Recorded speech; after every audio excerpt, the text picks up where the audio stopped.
Dans le village, on l'appelle le prince. Enfin, c'est lui qui veut être appelé le prince.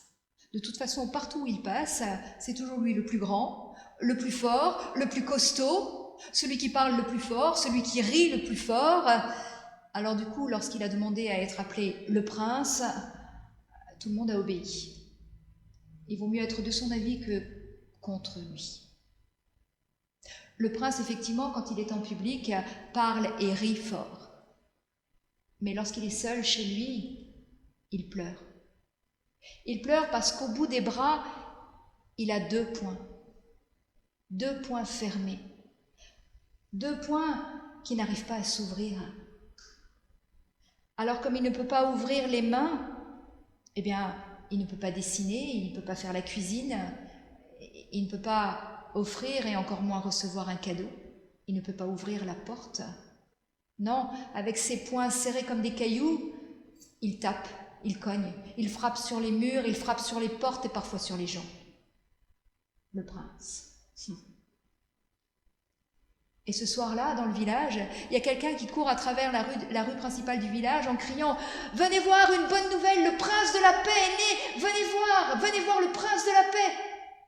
Lorsque le prince a entendu cela, il a dit « le prince, mais le prince ici c'est moi !»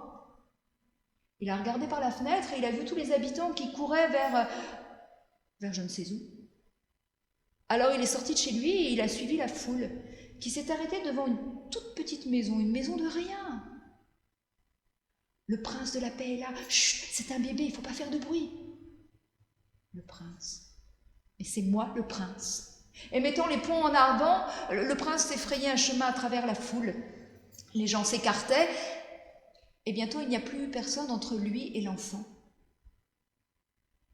Et il paraissait encore plus grand et encore plus fort qu'il n'était. Et l'enfant paraissait encore plus petit et plus fragile qu'il n'était. Le prince a regardé ce tout petit et il a dit « Ça, le prince de la paix ? Mais pour être prince, il faut être fort. Et c'est moi qui suis fort, et c'est moi qui suis prince. » Mais pendant qu'il disait cela, il s'est senti tout triste à l'intérieur de lui. Et à ce moment-là, l'enfant a ouvert les yeux et a souri. Et le prince, en voyant ce sourire, a senti quelque chose d'étrange. Et d'un seul coup, ses poings cailloux se sont ouverts.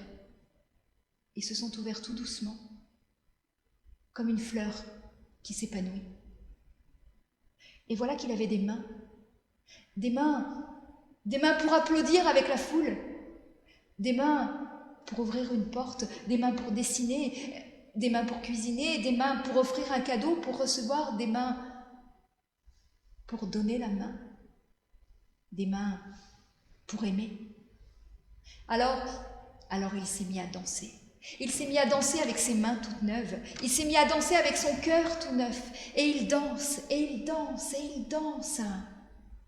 Si jamais un jour vous passez par là-bas, je suis sûre que vous le trouverez. Il est sûrement encore en train de danser.